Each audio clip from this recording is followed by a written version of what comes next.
There we go. Now you can hear me. Sorry, button was muted. Wow, got a couple things wrong. I was trying to get the intro music fade down and a couple things, but hey, I'm assuming you guys aren't here for that. Anyways, again, I'm sure as you guys have noticed, no Cardin here tonight. So it's just gonna be me here hanging out with you guys tonight. But there's actually a lot of big stories going on around the world right now. However, there's one story really dominating the headlines in America that I kind of want to go over with you guys a little bit, talk about, and I think it's interesting, and it kind of it'll all make sense in a little minute here. So we'll start with this. Just a few moments ago, I believe, as of recording of this, we're live, but as of the stream, I want to say within an hour? Yeah, about an hour ago, Donald Trump, who had been tested positive with coronavirus. I'm trying to make sure this stuff's sized before the stream, and then this is where it's not. This is why I need Cardin here, so then I could just have Cardin talk for a minute while I get this fixed. Anyway, Donald Trump recently returned from the hospital. He was at the hospital for a few days with coronavirus. As far as I understand, he's in the hospital basically because he's the president of the United States, and they want to make sure he doesn't die.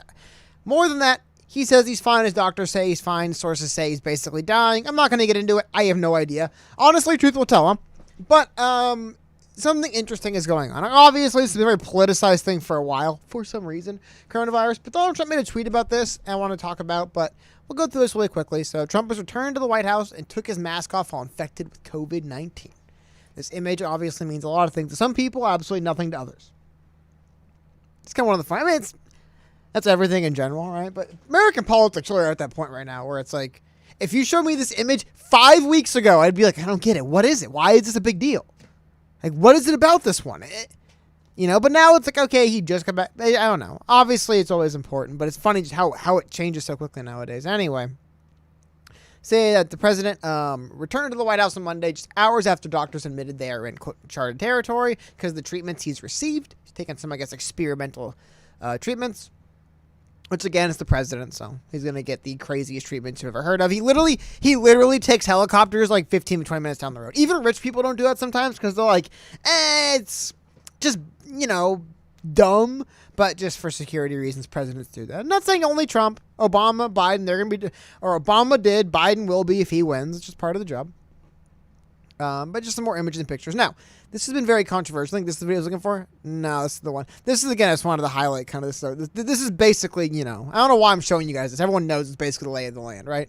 But here we go. So you have one opinion that, oh my God, how dare he diagnosed with COVID taking his mask off? And you have people saying he's 100 feet away and outside. Why does it matter? I don't know. Personally, I'm not big in these kind of arguments. Anyway, though, that's definitely going on in this country. But what kind of led me to the topic of what I want to talk about tonight, Donald Trump, when he got home, he made this tweet. And I guess just to further drive in kind of the highly politicized nature of what's going on right now. I love this. Jennifer Rubin, you are a menace to everyone around you. She's a Washington Post, I believe, writer. I'm sure you can guess what her stances are if you haven't heard of her already, which you probably have. And then Jack Posobiec. I think he works for OAN. Just, he's on the right? You have two different. I just love this, how stark it is. You're a menace to everyone around you, or beast mode activated. One or the other, right? But in this tweet, he says this. I will be leaving the Great Walter Reed Medical Center today at 6:30, feeling really good. Don't be afraid of COVID. Don't let it dominate your life. We have developed under the Trump administration some really great drugs and knowledge. This is what really stood up to me as the interesting thing right here. Don't be afraid of COVID. Don't let it dominate your life. It's kind of, I was thinking if I wanted to make it the title of the stream because it's kind of confusing. Afraid of COVID. What does that mean? Because I'll be honest, if we're speaking specifically about me at this point with what we know, with my age, specifically me getting sick, nothing else in a vacuum, I don't know. I feel better now than months before. Now, in general, about COVID in the country, about it killing other people, about me getting other people sick, about other people getting sick, damaging the economy, that's a whole other question. But what are you actually asking here, which is weird, and you can see people feel both ways. So I kind of want to just go through that a little bit, and seriously, in chat, let me know what you guys feel about this. Here is just a little bit of data I picked up. So, it's interesting to go through this. So this is 538, and I believe, is this with Morning Consult, or is this just 5? I think this is just 538, or an aggregate of polls. One or the other. Some numbers for us to look at, but here we go. So it charts, you can see the whole thing here. So starting from 3-1, going all the way to 10-1. So more or less the brunt of the United States of America facing what happened here. They're asking, how worried are Americans about infection? And you'll notice it's really funny. I think the trends are actually really funny, really interesting to start. You'll notice the very first poll they did here at the beginning. It's all what you're within. There's some variance from the very bottom response to the very top, but I mean, most people were between somewhat and not at all. And you'll notice that very spiked and not very dipped. And we've kind of held here, and this is where we're at now. But still, even when you look at these numbers, you'll realize 32% are at not very or not at all, and 33 are at somewhat, 31 are at very. So without getting into specifics, right? So more people are afraid of infection. This has nothing to do with anything else. This is if they're afraid of someone in their family or someone else they know or them. See, again, am I afraid of myself getting it? No, not that much. Other people in my family? Yeah, probably more, depending who. Right?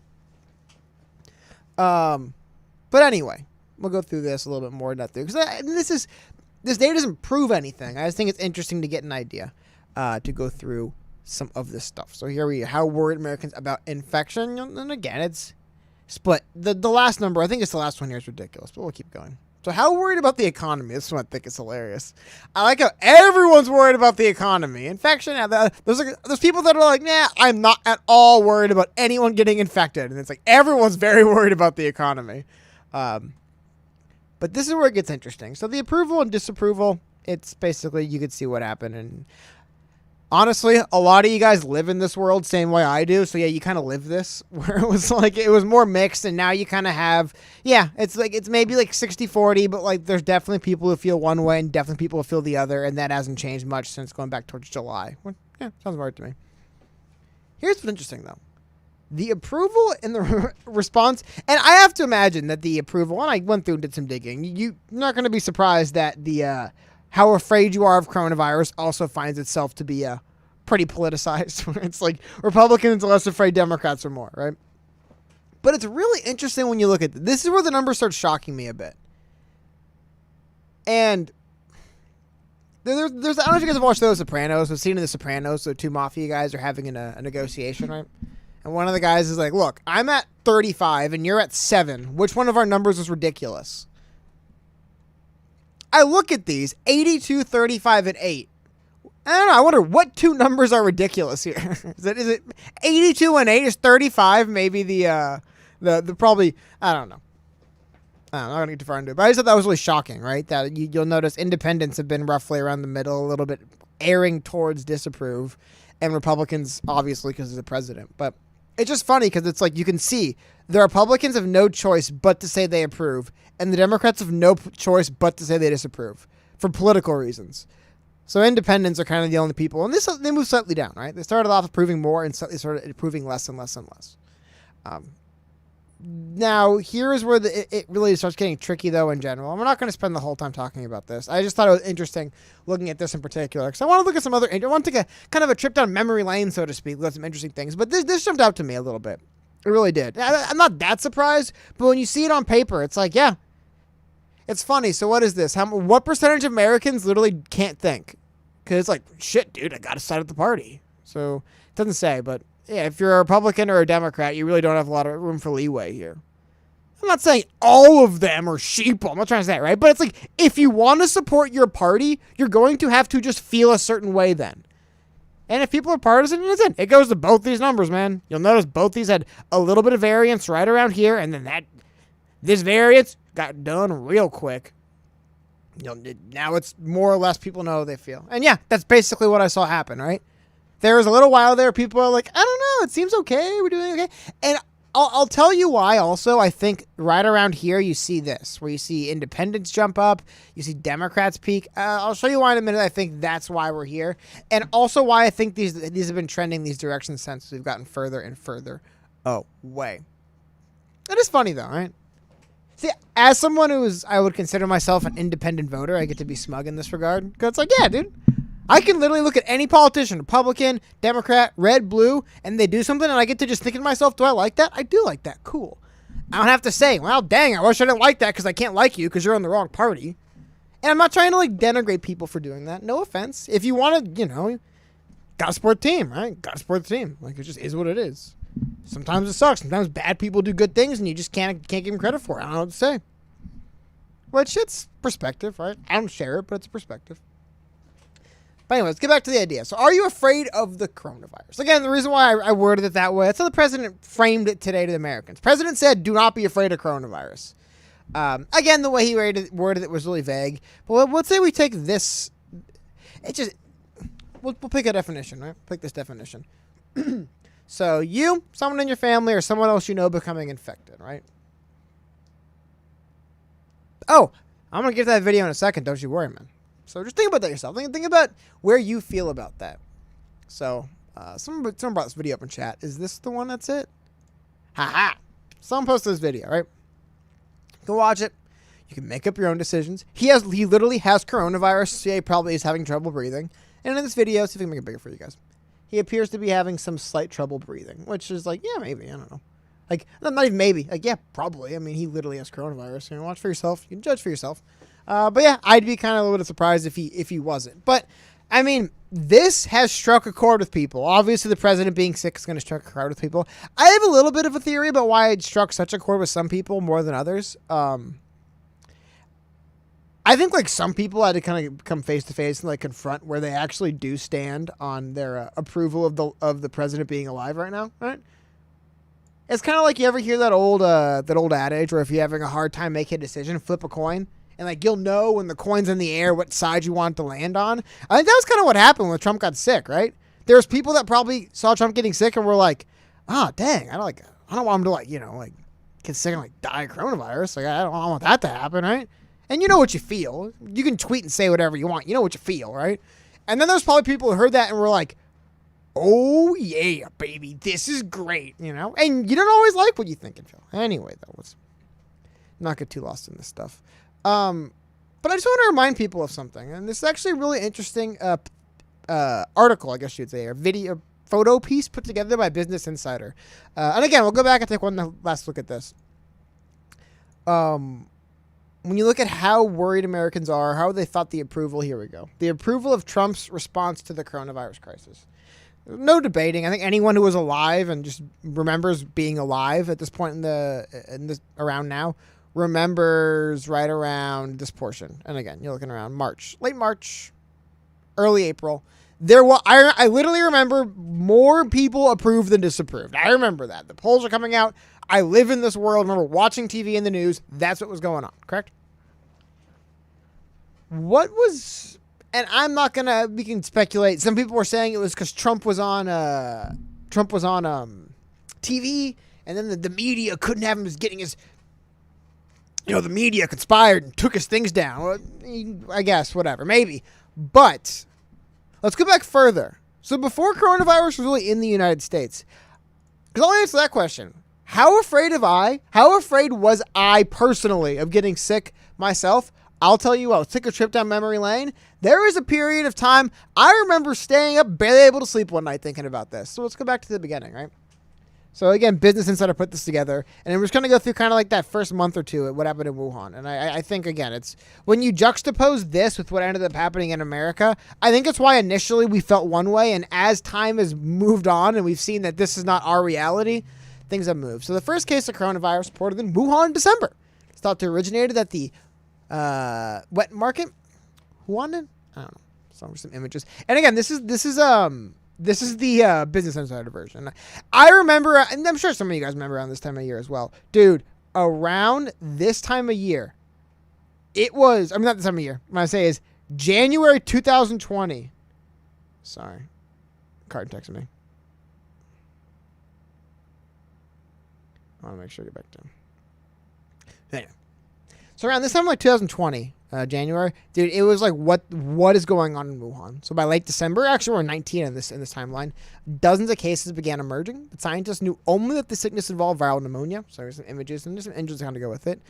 Chinese officials did not alert the public at this point. On December 31st, they released a statement to the WHO and said it was preventable and controllable. And again, just look at the pictures as we go through this. They ended up closing the seafood market on the 1st of January. Now, the authorities began an official investigation into the disease in early January after fear began spreading that this could be like SARS. So here's some images. Vietnam's Vice Minister of Health talked to the man at an isolated section of a hospital. So they'll go through. Around January 7th, Chinese authorities identified it. Okay. 4 days later, first death was recorded in the city of Wuhan. Okay. 22nd of January, the Chinese health officials had a press conference to discuss what they knew about the outbreak. People were demanding answers. Okay. Now, it was at this time, we've glossed over in this timeline of events, by the way, some pretty significant things going on around then. But again, I just picked Business Insider. We'll take kind of the, 50-mile view of what things were getting to us. So this is when they admitted it could actually go person to person. So they then began to impose precautions in Wuhan and began checking people at transportation hubs. Remember this. Passengers traveling to other parts of Asia from Wuhan were targeted for screening. All of a sudden, it was like, I remember, does anyone remember the nights, not the nights, but I remember like the night this news broke in America. Oh my God, they're locking down Wuhan. God, what was it? End of January. People were posting pictures of like they're going to the websites where you can look at the flights, like planes, and they're like, look, you can see a plane flying from Wuhan to Seattle. Why is it one's flying to Toronto? Why? I mean, like, people are freaking out about this stuff. You can see medics, and again, some of these images will remind you why. Medics wearing hazmat suits were seen scanning passengers arriving from Wuhan and Beijing on the 22nd of January. As death toll climbed to 9. How funny is that now? Like, dude, just the fact that, like, apparently the death tolls back when this is how they were responding. Apparently the death tolls were this low when China was responding this way compared to... I'm not going to get into it. Anyway, it's just, okay, whatever. Yeah, I remember this. When things really got bad, when people really started realizing in America was right after this Lunar New Year stuff started, and they're like, oh, yeah, we're shutting everything down. So here we go. Passengers January 23rd. 7 million people traveled from Wuhan throughout the month of January. 23rd, death toll at 17. The city was put on official lockdown. Okay, you see some images here. This is where, ironically enough, these images were not, we were going to see this in America. Around January 23rd, dude, I didn't know. I was like, is it going to get to this point in America where we're going to see, this is, just people shopping, but it was what happened a few days later when nothing was available, which did happen here, right? Streets were completely deserted. I remember that. That happened here, too. This is the kind of stuff... It's just kind of a trip down memory lane. Do you guys remember this? Do you remember when the videos are coming out of people like falling over and like just the stuff that was going on when we didn't know what was happening around the world? Again, January, February. It was unreal, man. And I just kind of, I just was doing some research to remember what was going on for this. And I was looking at some of this. Yeah, I remember this. Them grabbing people at airports, of putting them in these giant things, wheeling them around. And that was when they decided to lock down the entire city of Wuhan, right? And they mentioned that shortly after Wuhan, 2 of the cities. So 19 million people. And this isn't North America lockdown, where it's like, we might fine you, or like, if you have a business and you have permits and stuff and we actually can jam you up, we will. But like, if you're a citizen, whatever. No, this is China. This was like, I want to see, do they mention it a little bit later here as it continued to climb? You can see images here. Now here we go. This is when I started. So as they continued to rise, they now had 36 million restricted in the 13 cities. Virus now spread to 9 countries. Blah blah blah. Do they mention it? Oh, do you guys remember these pictures? The videos, people in the hospitals in China, just like stacked wall to wall. I'm not even talking about Italy, but just what we saw in China. Here we go. Stuff like this where people were fighting for, security guards guarding ambulances, allegedly. Again, how much this was true, I don't know. But I just kind of wanted to go through the timeline events of what we were being shown then, comparing things to. This is when January 25th, the Chinese government barred citizens from booking overseas flights, hotels, and tours. 28th, the number of cities under quarantine grew to 16, and an estimated 50 million people were in lockdown in Hubei province. And again, the lockdowns they had in China was like, you live in a big apartment block and like one person from your family could leave from the apartment block. Again, you can argue if it's good, bad, and moral efficient. I'm just saying, it was a stricter form of lockdown that was put on. January 30th, they had a meeting with the World Health Organization. This is funny. Do you guys remember this? I had honestly totally forgot about this. Do you remember when China built 3 hospitals? And they had pictures, but as hospitals struggled to treat, the government announced plans to build 2 new hospitals in Wuhan within days. And I think they did. Do you guys remember this? I had totally forgot this happened. The Hoshinan Hospital was completed 10 days later on 3rd of February. 10 days. It's located on the outskirts of the city. It has an area of 270,000 square feet and is equipped with 1,000 beds, 1,400 military medics of the Chinese People's Liberation Army as staff. Totally forgot this happened. Second hospital, Lishanshan. For a second there, I'm like, good. It was built in 15 days to provide 1,600 extra beds. Now, I do believe the United States response, because we have coasts on both sides, which is to have those big like aircraft carriers that are like floating hospitals. Which I will say, the aircraft carrier floating hospitals, not nearly the propaganda win of building a hospital in 10 days that China got here. Perhaps more practical, though. But, hey, building 2 hospitals, 1 in 10, 1 in 15 days, that's a feat, man. That's a feat. So, they mentioned here, January 31st, the now infamous Trump travel ban to China. I feel like it's all we talk about now. Remember when there was a while people only talked about the Trump travel ban from predominantly Muslim countries from the Middle East or whatever the like specific jargon was, and now it's whatever. This is where stuff... Okay, so this is how they mention it. I'm not going to go all into it. I don't want to get into conspiracy stuff, but this is where, again, I do not think Americans would have accepted what was going on in China at the time. So by early February, Chinese authorities began using extreme measures to quell the outbreak, including door-to-door searches, excessive sanitation, and gathering sick people in quarantine centers. So just to kind of wrap up a little bit. Again, I don't know, but it definitely seemed like what was going on is, yes, they had more or less, because again, if they don't, the housing was different, especially in some of these cities in China. They would have just big housing blocks, a lot of people in them, right? And yeah, they would go through door to door, temperature check. I mean, there was videos and reports of people being barred inside their homes. Remember that? Like the government, people from like the local municipal government would come and just bolt a bar across your door so you couldn't leave. And they were seriously finding people that were sick and, you know, getting them to various quarantine centers that they had set up around the country. Remember this? Another one. I don't even know if I can read this out loud on YouTube, but they'll like they probably already have docked this video, right? Remember when this happened? February 7th, a doctor who was, let's say, allegedly muzzled by authorities. Again, it's funny, Business Insider can print stuff, but I cannot repeat it on YouTube, even though they can print it anyway. Actually, I probably can, whatever. I don't care. What are they going to do? Ban me? Maybe. Anyway, though, a Chinese doctor who was silenced by authorities in January for sounding the alarm on the virus outbreak died from contracting coronavirus. He was later honored as a martyr. Yeah, remember this? Do you remember? There was some of this stuff that just so much has happened. I literally kind of... It's not like I didn't remember. Like, I had to read it 5 times. As soon as I saw it, I was like, oh, yeah. But yeah, just so much has happened. This stuff kind of got pushed to the back of memory. This is it. And this is where they just started showing the extent of some of the beds that we saw in Wuhan. February 13th, more cases... Excuse me. I think this is mostly it, and then they kind of, and then they get mostly to just the things turning around.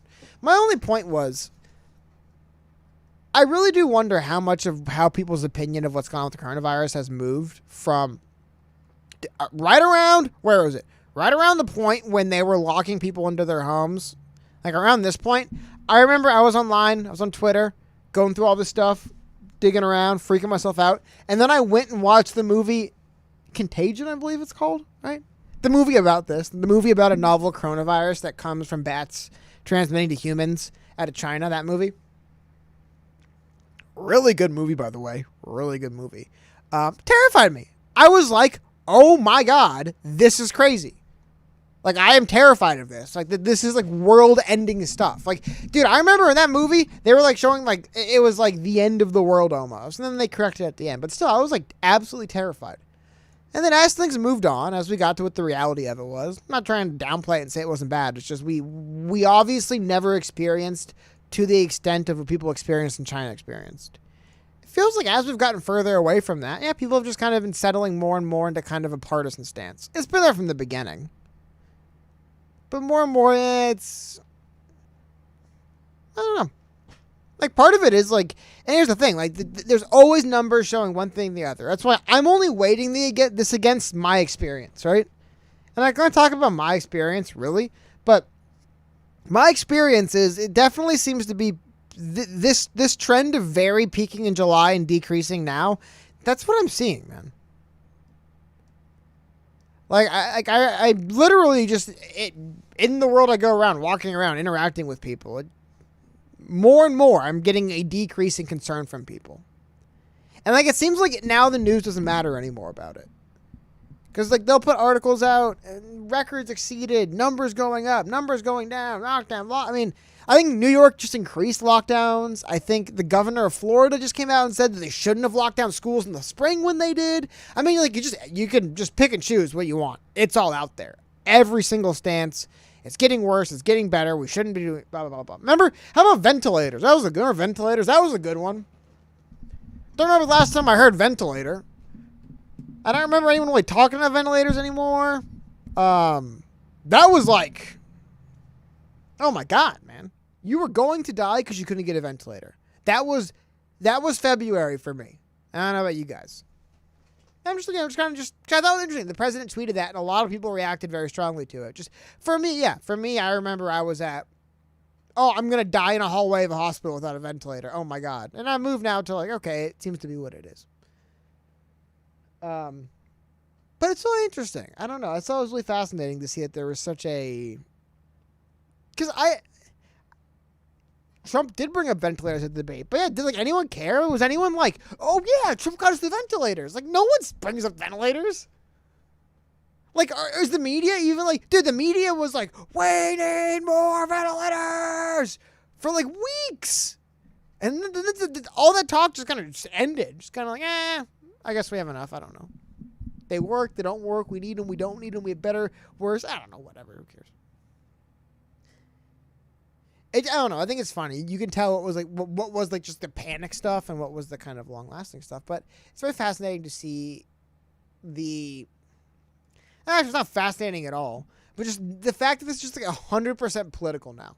Dude, go back. I'm gonna go back. We'll go through and read through some of the like the. It was funny when it was happening to China. We talked about it a lot different in American media. A lot different. A lot of there we go. Like this. Scale of China's Wuhan shutdown is believed to be without precedent. In sealing off a city of 11 million people, China is trying to halt a coronavirus outbreak using a tactic with a complicated history of ethical concerns. January 22nd, 2020. I want to go through. I think they have a passage here I wanted to bring up. Where was it? History and the darker side of quarantine. In recent years, government have imposed large-scale measures to prevent the spread of infectious disease. Sierra Leone, a country of about 7 million people, said everybody was expected to stay indoors for 3 days in September 2014 as 7,000 teams of health and community workers went door to door to find hidden Ebola patients. Earlier that year, by the way, with the world we live in today, is this sound absurd at all? 7 million people to stay inside for 3 days? Is that like, is that something that you would even react to? Like, yeah, like Anyway, earlier that year, Liberian officials placed West Point, a sprawling slum in Monrovia, where 60,000 to 120,000 people were crammed into shacks under an Ebola quarantine. The order led to deadly clashes with soldiers and may have helped to spread the disease, experts said, forcing people to crowd together for basic humanitarian aid. During the SARS outbreak, Canadian health officials asked anyone in Ontario who had even one symptom of the infection to stay home for a few days out of fear the disease may spread. In Beijing, at least 4,000 residents had been exposed. Historians have noted that quarantines have often targeted marginalized populations. During the plague epidemic of the 14th century, they're going to the 14th century. Anyway, we'll go through all of it. That's the darker side of quarantine. Its misuse as a social tool rather than its scientific use as a medical tool. Sorry. I will get smug. I do hate the American media. I love that. I love when the American media is writing about something happening in another country and then it happens in this country. You can see how they look at other countries, how they look at us. You know? They're like, oh, quarantine. Like, quarantine's like, can we really do this? Like, can you believe? Like, there's a history here of it affecting marginalized communities. Anybody talking, like, let me ask them, was the New York Times, and I'm not trying to, who cares what I think? Was the New York Times bringing up anything about, you know, like the fact that people had to go to like food banks and they had to like go to share a lot of other spaces to crowd together for basic humanitarian aid? I get this is slums in Monrovia. I do not want to conflate the two. I'm just saying when things are happening in other countries, you'll see the luxury the American media writes with. When it happens in our country, okay, who's paying the bills? What do I have to write? And then it just kind of flips on a whim. From who's paying the bills, whatever they have to write. But yeah, when it's happening somewhere else, it's always you know, like, is this right? Can they do this? Is this too much? And then it happens here. You realize something. I think that's what you realize, right? When it's happening in another country, those are the questions you get to ask. Is this right? Should they be doing that? Are they going too far?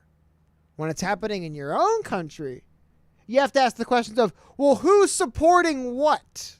Like seriously, do you think one of these networks that has made their bones on being against Trump, or inversely, like a Breitbart or a Fox, which made their bones on being pro-Trump, like, do you think Fox News at any point could have just done a 180 and just hammered Trump every single day in his COVID response? No, like they literally couldn't. It was actually funny. I was watching a lecture. I think it was like a lecture at a university from a journalist. And it was funny. He brought this up where this is something that Fox News did popularize early on, where just the idea of like, he actually used Young Turks as an example. I thought was pretty fascinating. He brought up in 2008, Young Turks had a big rise during the Obama campaign for being big on pro-Obama, right? Hell yeah, Obama. Let's get Obama elected. And they went up. Then Obama gets elected. He's not a candidate. He's the president. And they were doing videos with basically the same tenor and tone. It's just now Obama's the president, right? Why are we doing drone strikes? Why are we giving bailouts to banks, right? I could almost hear Chang saying that, man. Why are we giving banks this money? Why are we doing these drone strikes, right? Like the same stuff he's always been hammering on about, but now Obama was the president. And I love this. You know what the word these journalists use for this stuff? They say you don't want to confuse the audience. It'll confuse the audience if you admit that these people you prop up as deities don't do great all the time. It would confuse the audience if you admit that these people you besmirch as demons are not literally demon spawns. It would confuse the audience. And it's funny. You don't have to worry about confusing the audience when it's happening in China. You can just write about what you think. When it's happening in America, you don't want to confuse the audience. I love those terms. I love insider business term. Like not just business. You can have insider terms for, people who, weld, people who work at gas stations, whatever. But because they're often, not, they're literal insider terms. They're not terms for people outside the industry. And they'll let you know what they think right there, right? You gotta make sure the audiences are familiar with what we're saying about what. But yeah, anyway, so there's that. That's really all I have on that. There's just a couple more things, and I'm gonna be honest about this. I bumped my audio thing. I gotta get that fixed. Should not be doing that.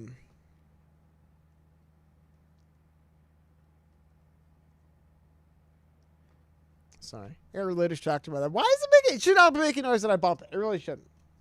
But there's a couple other things going on in the world right now. One thing going on in the world right now, like I said, I'm not gonna sit here and tell you guys that I'm some expert in any of this stuff.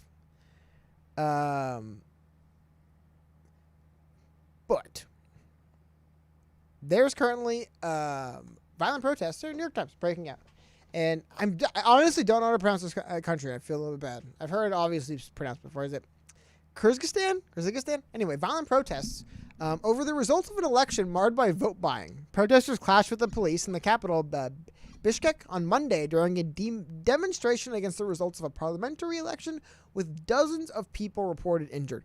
This is crazy. I'm not going to try to go through all the deep political implications of who is against who for what. I believe the large overall of it, let's see if we can get to the overall of it.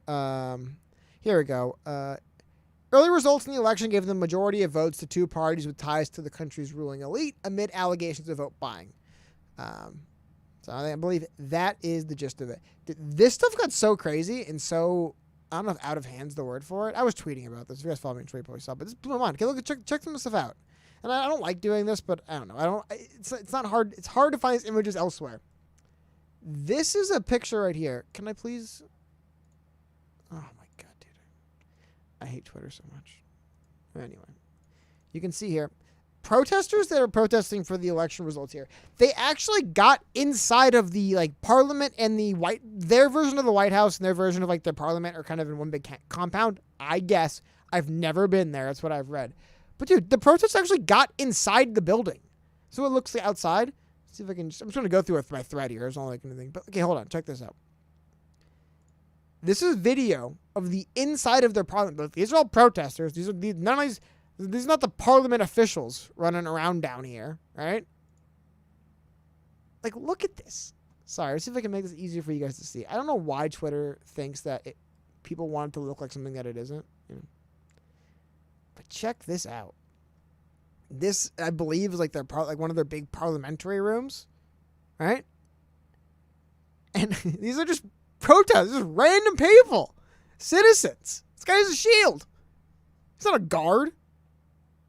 I don't know. I'm sorry. I don't know if this doesn't amaze you guys much, but it just amazes me. This is what's going on around the world right now, you know? Like a government parliamentary building was just stormed by its citizens. I think here's a picture of it. This is what it looked like outside. It's hard to see from here if you look at the actual picture. This is all paper and stuff. People, you know, I don't know if it was thrown out the windows or gathered out afterwards. Yeah, so I just want to make sure you guys were... Not make sure, but I just want to let you guys know that that's the kind of stuff going on right now in one part of the world. And the other part of the world... This was actually kind of interesting when this happened. And then we're going to have to wrap up here. A little bit shorter stream tonight because no card interested me. But another part of the world. There's currently a literal war being fought between Armenia. I guess maybe not a literal war. A literal clash. But I mean, some pretty rough fighting going on. Between Armenia and Azerbaijan. One of these days, I'm just going to take like a class in pronouncing words correctly and learn a bunch of, not learn to speak languages, but just like general dialects. So I can guess better. Yeah, currently there's a clash going on between these two countries. There is some interesting geopolitical ramifications to this. I'm not going to get too deep into it. I don't know everything about it. However, like there's two sides and Russia has been backing one side more lately and Turkey's been backing the other side more lately. So that's interesting to keep an eye on. But beyond that, there's people caught in the crossfire, and they're being caught. Here we go. Heavy weapons take toll on civilians in the Armenia-Azerbaijan clash. Ooh, let's see. Who do you guys think about? People, I guarantee you some of you guys in chat who know very little about this. Like I said, I'm no expert on this. Before we get too far into this, I think they gave it away in the lead. Who is the American media trying to turn the might of the American military against now? Who's the media going to smear as the enemy and try to convince us to go kill? Let's find out. My money's on Armenia. Look, it looks like Armenia is going to be... And here's the thing, though. Who's going to be the Trump proxy country and who's going to be the Biden proxy country? You know what I mean? Like, remember when there was that UFC fight a few weeks ago? When there was the one guy who supported Trump and the one guy who supported Black Lives Matter? I don't think it was Biden, but it was Black Lives Matter. So it was like no one even cared about, like, a lot of the people interested didn't care about UFC at all. There's like, did my politic win? I wonder if we'll do it for this. But I don't want to joke too much. People are literally dying because they're caught up in the crossfire and here's the thing, like a lot of these border clashes or these things, I don't want to get too far into it. As far as I understand, it goes back to the many empires that have fallen in the last 100 years and how we tried to redraw the map after they fell. It doesn't work in some places. Hey, by the way, I think the last country we're looking at some similar stuff, but that's what I hated about a lot of media. No offense to Ruzana, but can you put this later in the article so I can read the news part first, right? So they mentioned the fighting, the worst in the Nagorno-Karabakh since a vicious ethnic war erupted in the region in the early 1990s, began a week ago, and it drove this individual underground. She counted a half dozen or so explosions in each of the first days. She hid out in the basement more on Sunday, and so many on Monday she could hardly keep track. Then the apartment building on top of her took a direct hit. Is that the building? No. Okay. I was like, damn. She's lucky to be alive. But either way. So as the building burned, jeez. I heard whistling this way and that, she recalled the artillery. I couldn't understand where they were flying. Wait, random people are getting caught in, civilian centers that are getting struck. I'm not going to go too far into this because I cannot, in the 15 minutes maybe I'm going to be talking about this, explain to you guys this conflict going on. The larger thing is I just want to make sure people are aware of this stuff going on. Let's see. Is there, give me 1 second. Let me go back. This is the article that explains a little bit more about the why. So we'll go through this just because I want to make sure I go through some of the general gist of what's going on about the why. But like all these conflicts, seriously, there's a lot of countries that exist today that did not exist 100 years ago, but just because the country in its current form didn't exist 100 years ago doesn't mean that people weren't living there with certain ethnicities and communities 100 years ago. And this ends up being a problem over and over and over again. That's the gist of what I've got about this. Let me know if I'm like really, really off or wrong about this in chat, but that's the gist I always get about a lot of these conflicts is like, yeah, like we haven't settled things. So dozens have been reportedly killed and hundreds more wounded since fighting erupted between the two sides over a week ago. Two countries' military forces are clashing over the Azerbaijani breakaway territory of Nagorno-Karabakh. Breakaway territory, awesome. And with some major world powers backing opposing sides in the standoff, and the U.S. notably absent, there are concerns the conflict could escalate. Yeah, a lot of Europeans are mad that we're not world policing on this one. Maybe we should be. I don't know. It's just I remember when world policing was bad. And now I guess world policing is good because we need to do it. I don't know. Either way. International observers and analysts warn that unlike previous clashes along the two countries' shared border, it may be hard to negotiate peace this time, not least because NATO member Turkey has backed Azerbaijan and the United States appears uninterested in playing the vital role of arbiter. And they're leaving out that, and Russia seems to be backing Armenia. They mentioned that a little bit further down. Officials on both sides claim to have inflicted serious losses on the others. Both sides claim the other has killed civilians. Yes, of course. That's every war ever fought where you could argue your opponent's killing civilians, you argue your opponent's killing civilians. It's because it's honestly almost always true because they almost are because that's just what happens in wars. But anyway. So they mentioned that. So when the Soviet communist rule was nearing its end in the late 1980s, the mountainous region of Nagorno-Karabakh, I'm butchering that, I know it, the autonomous legislature voted to join Armenia. As the Soviet Union dissolved, the region proclaimed its independence, which led to a war with tens of thousands of casualties. Never heard of that. It has not been recognized by any other country as an independent state. So internationally, still recognized as part of Azerbaijan, the region is predominantly populated by ethnic Armenians. Again, this is just literally the problem over and over and over and over and over again, all over the world. Just over and over and over again. It's just, well, this empire fell, and we just had to, make new countries, and they're not working out so well. I don't know what you do about it. I can be smug. I have no idea what you do about that, but it just keeps happening. The long-simmering conflict has been mediated by the Minsk Group, set up by the Organization for Security and Cooperation in Europe, and it's co-chaired by Russia, France, and the United States. Now, what's interesting, though, I believe they mentioned that Turkey is also a part of this, and I think they do mention that these hostilities go back a while, but I want to get to the portion where they mention the fact that this is something that Russia has close ties with both Armenia and Azerbaijan, and it sold military hardware to both countries. However, Armenia is Russia's military ally, and Moscow is a base in the country. That's another interesting thing. I mean, it's why, again, I'm not going to try to explain who's right, who's wrong, who should win, who should lose in this conflict. I'm just going to criticize the American media response, basically. But, or the international media response. But yeah, I mean, I really just wanted to more or less, I mostly want to talk about coronavirus today, but I just wanted to more or less go over the fact with you guys that I understand Donald Trump is sick, and that's news. However, literally, time will tell with the sickness. Like, he will either improve or he won't. We're not going to find out in 5 minutes if he improves or not. It'll take a couple days.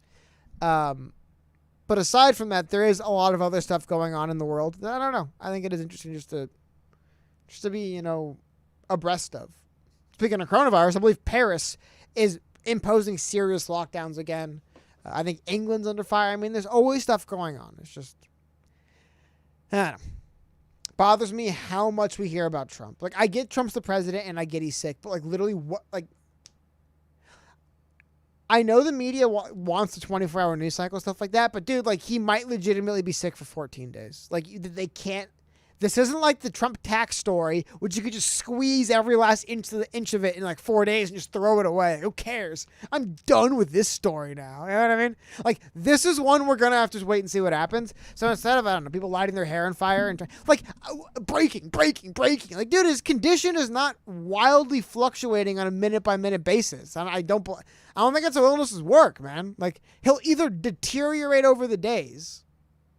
I don't know. I'm not going to get too far into it. It's just what's going on.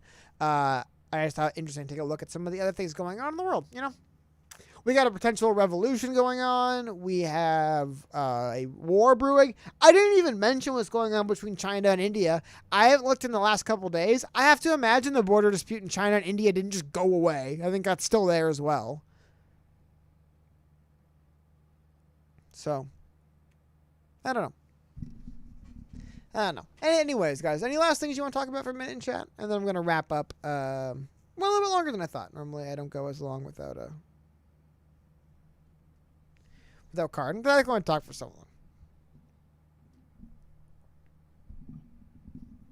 Yeah. I mean, like, hey, I will give the media credit. They have found a way to just keep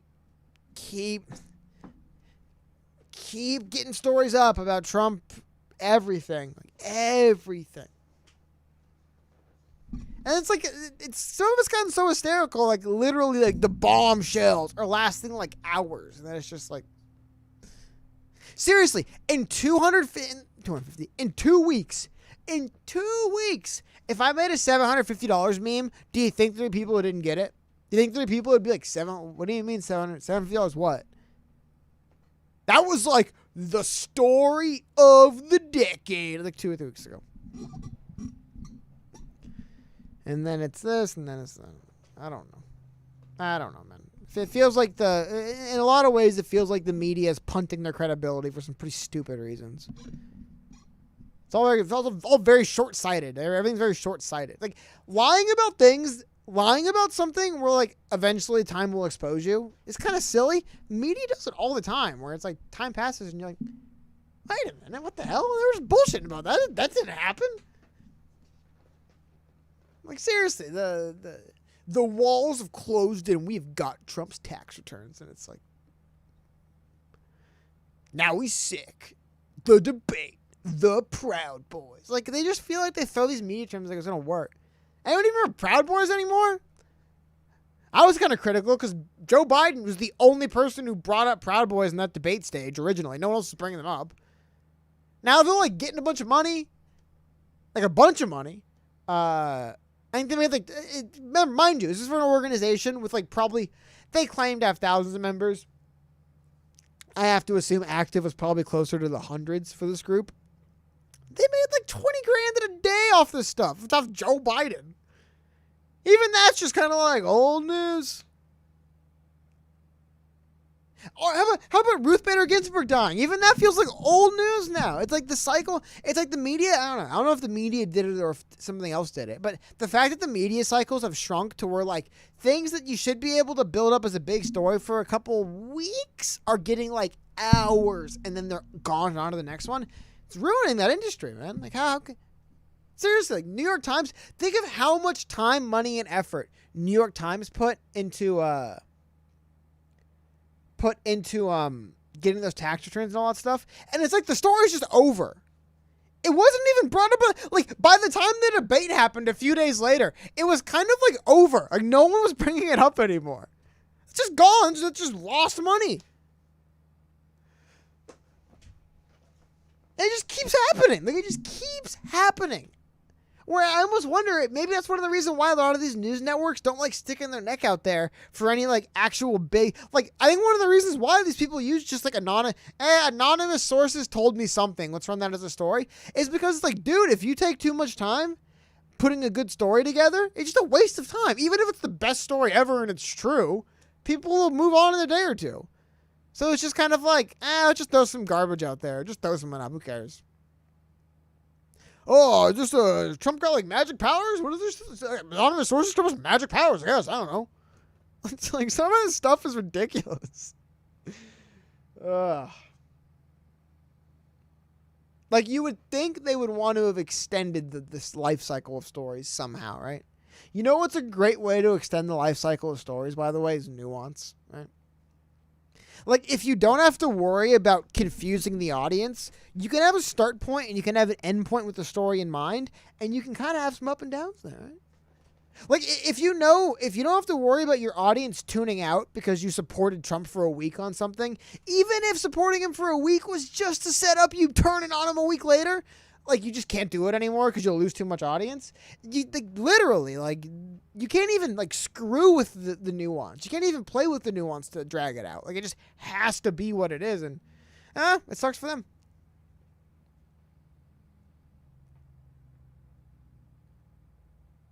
I mean, even how about this? Even Black Lives Matter is like more or less out of the forefront of the discussion right now. It's Proud Boys and Corona and Trump and like even Black Lives Matter is kind of like that they stretch that story as long as even that's kind of like old news. There was a protest that shut down the 101 freeway out here in Los Angeles, right? I saw just a protest to that 101. I'm like, I assumed in my head, oh, mostly Black Lives Matter or like something along those lines, right?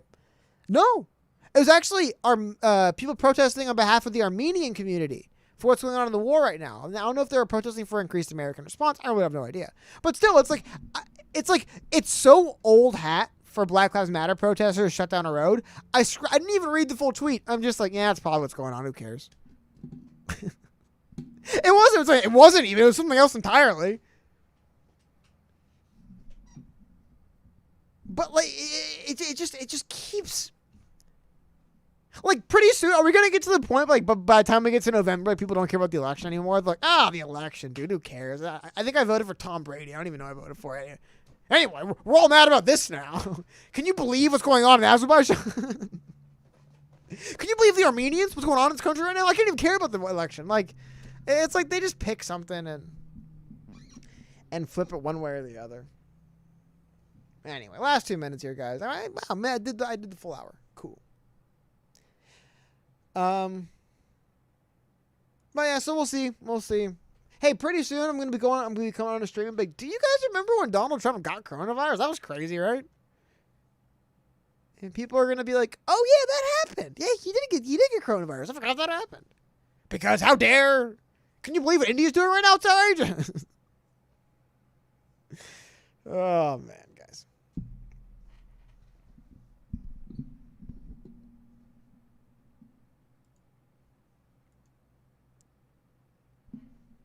Kung Fu movie suggestions? Honestly, I don't really have any.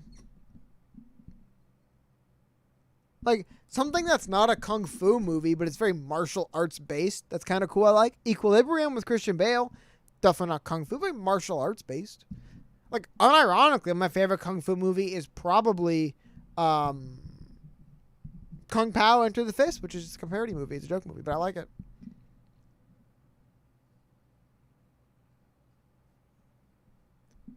No, even if it kills him, we'll forget. Donald Trump could die of coronavirus, and we'll be like, Donald Trump could be dead of coronavirus, and it'll be like next March, and somebody will be on the news, like, we have Donald Trump's tax returns, and you will not believe how low he paid in taxes. Like, he'll like literally, like, we will have jettisoned his body into space draped in an American flag to the giant space statue we built for him, and people will still forget that it just, things move so fast, man. Things move so fast, it's ridiculous. Now, there's people that aren't caught up in the media. You're not caught up in that cycle. So to you, stories last the regular amount of time that they should, right? Like, you'll kind of remember things from a few months ago. But to the people that are in the media, man, like, it's less that so much time has passed you forget. It's just so much additional data is like between you and that thing now that it just keeps compounding forever, man.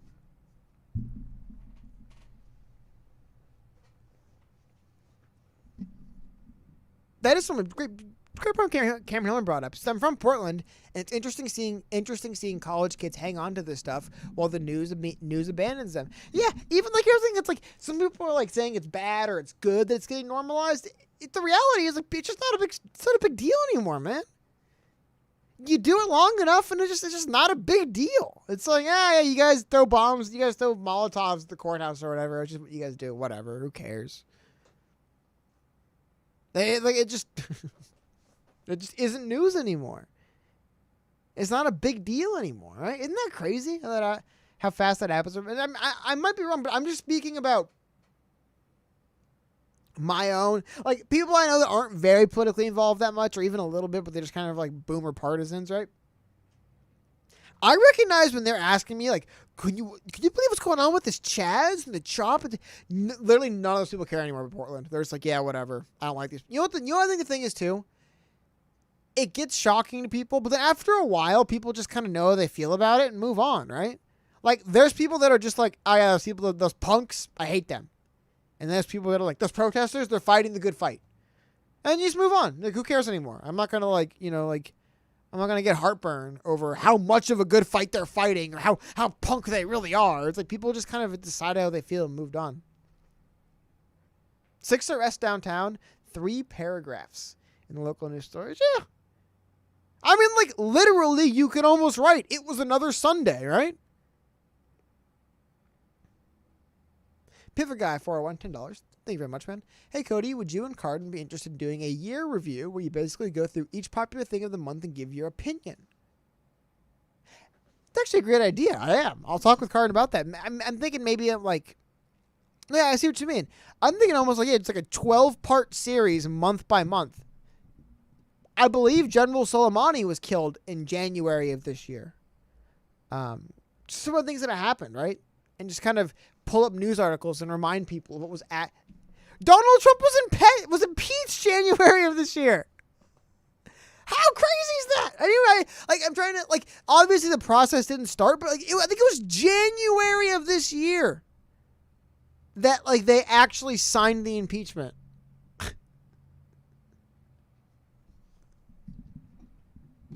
Wow.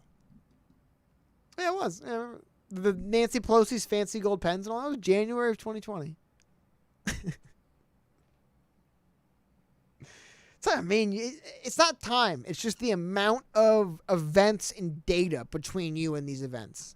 I mean, it might have only been 5 months ago, but there is 50 protests, 4 shootings, 90 viral video. Like, it's just so much everything else ago. Like, how funny is that? Trump's going to be impeached. Trump's going to die of coronavirus. Trump, what else is going to Trump? Like, this might be the most eventful year for any individual ever for Trump, right? Impeached, survived coronavirus, won an election. If he actually does win, right? He has survived, which I don't know. I'm assuming he'll survive. Who knows if he wins? That's more of a toss-up. But, like, what else? Like it's like, how many would they jam into any year? Also, I don't know why the Democrats are skating on that one. I don't know why all of a sudden we should have been doing more. Yeah, maybe in January if the whole country didn't shut down to impeach Trump for no reason, something, by the way, no one cares about anymore. Our government could have been focused on what's going on. I showed you guys what was going on. We shut down travel 31st. Dude, people that should have known knew what was going on in there, but our entire government was shut down to impeach the president. We couldn't really care about what was going on in China. There wasn't time. You couldn't print it. Who cares? Oh, how can we write a story about what's going on in China? The president's been impeached. And it's like, here we go, 10 months later, and like no one even remembers, man. It's like no one even cares that he was impeached. Like, honestly, I think like legitimately no one cares he was impeached in January.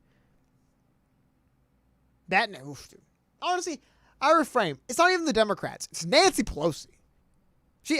I'm big. People nowadays are really, really, really big on not putting responsibility on the shoulders of people that should be responsible. Look, like, for example, head coach, a football team, right? Football team loses. Head coach, even if like literally one of his players forgot to tie his own shoe and tripped over it and that's why they lost. Head coach is always going to be like, look, Tommy, head coaches know the players don't get fired. They get fired if they screw up, right? How come it doesn't extend to anything else in the government that way, right? Speaker of the House, Nancy Pelosi, not responsible for a goddamn thing the Democrats do in the House. Not a goddamn thing. They do legitimately wrong things that have bad ideas on under her guidance and leadership, and she will never hear a word of it. None of it matters to her. To this day, what's going on with the COVID relief? They won't even bother. Nancy, I don't know, maybe I'm wrong on this. I've stood by. The Democrats, I thought, should have been putting the pressure on Republicans by putting bills in front of them to turn down. Especially when the Republicans say they're willing to see some bills. But instead, Nancy Pelosi's like, you either give me what I want or you get nothing. Which might be a fine negotiating tactic if you're trying to buy a yacht. But, like, if people need this money, maybe you should be okay to lose on this one.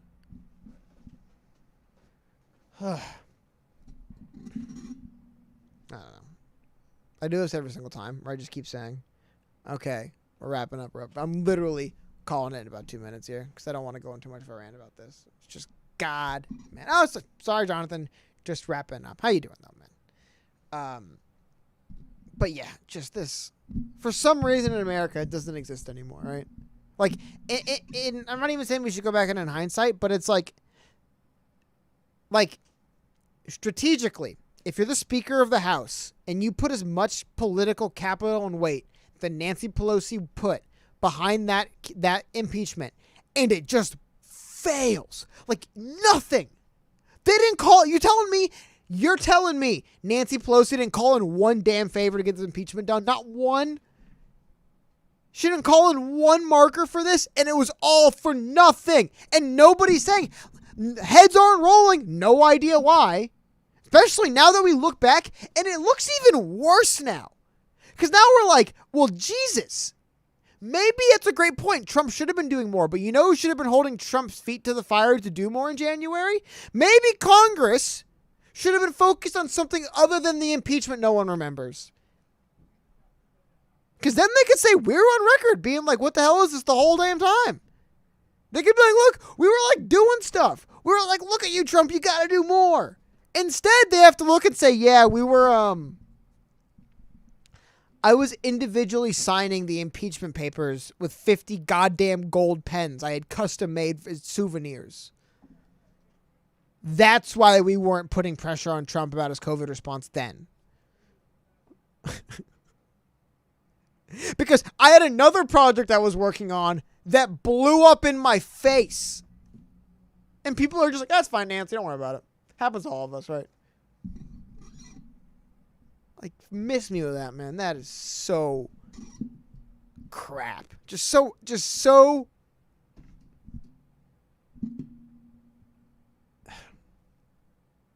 it's just so ridiculous. The fact that, because again, I don't care about Republican. I don't care about Democrat.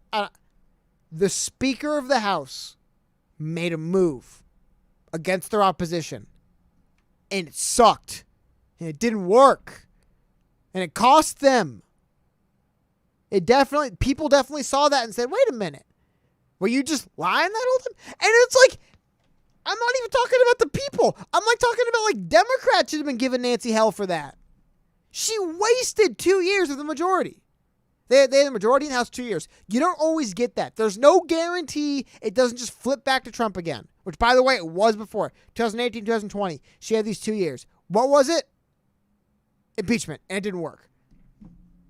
Even if you agreed with her for the impeachment, where is the people saying, sorry, Nancy, but you're accountable for this. You messed up on this. You were allegedly she's the leader. Allegedly she was the one that led them off that cliff. But now, whatever. Anyway, it happens. All those people who were hoping maybe the Democrats could have got some more stuff done with like healthcare, or maybe could have been more proactive on things that weren't Russiagate about Trump. Nope. That's time you don't get back. It's 2 years you don't get back, you know? You don't get it back. It's just gone. Anyway, that's it, guys. I'm wrapping up now. Thank you guys for hanging out with me. We'll be back again on Thursday. Hoping to have videos up for you guys Tuesday and Wednesday about some other topics.